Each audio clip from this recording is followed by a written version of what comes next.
Okay, I'm back.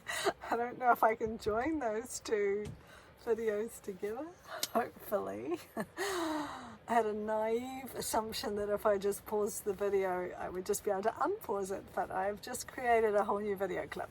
But oh well, here we go. So it was How to Change Your Mind, The New Science of Psychedelics by Michael Pollan. Not Palin, he's the other guy.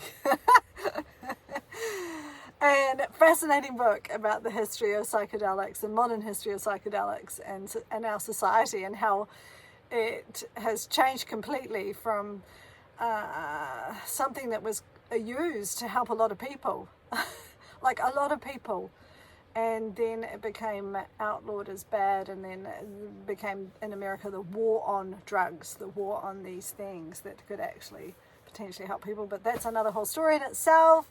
So I was listening to that though on the plane as I was flying to Peru to take one of the strongest psychedelics in the world. Yeah. Lordy, naivety is sometimes quite good. And but when we arrived in northern Peru at this place called Tierra Mítica, oh my god, 17 people from around the world, and we quickly realized that it was a 2-week 10 days 2-week retreat that we were on, run by a guy called Mikis.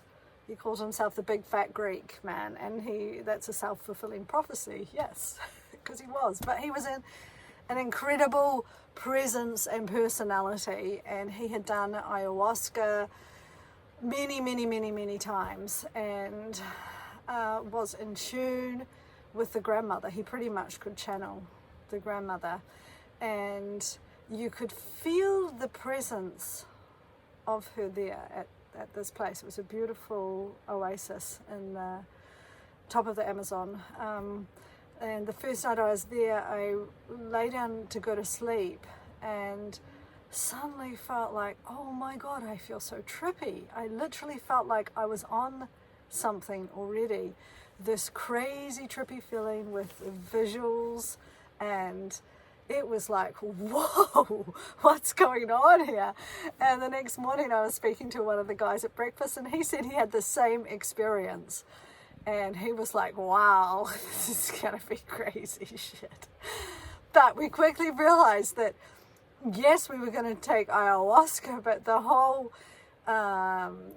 transformative thing was going to be actually this whole process with this guy Mikes.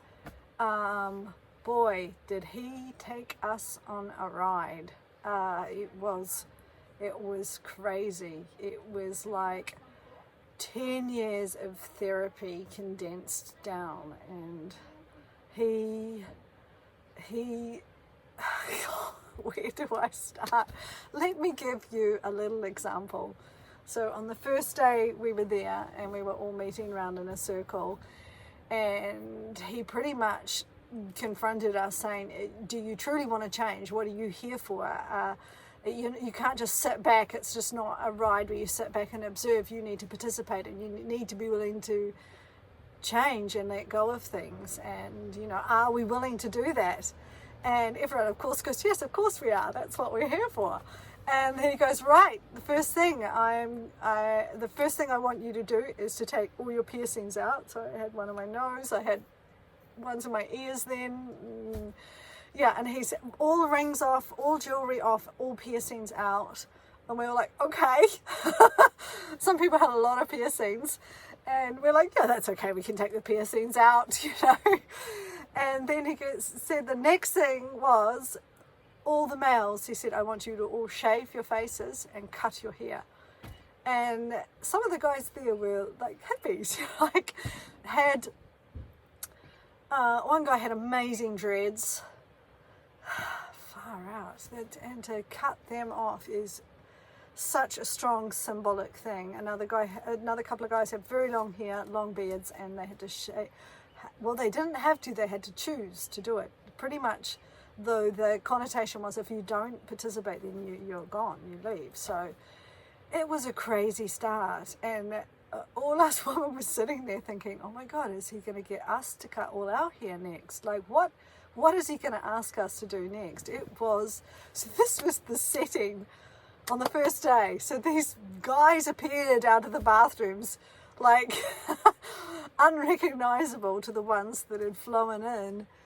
And that was the beginning of this roller coaster ride that was our retreat. Whoa, let alone doing ayahuasca. Yeah, not sure whether to just stop there and tell a few more stories at another time, or jump to actually how it truly affected me. But yeah, I think I'm going to stop there for now. Yeah, that's just a little taste. Yeah.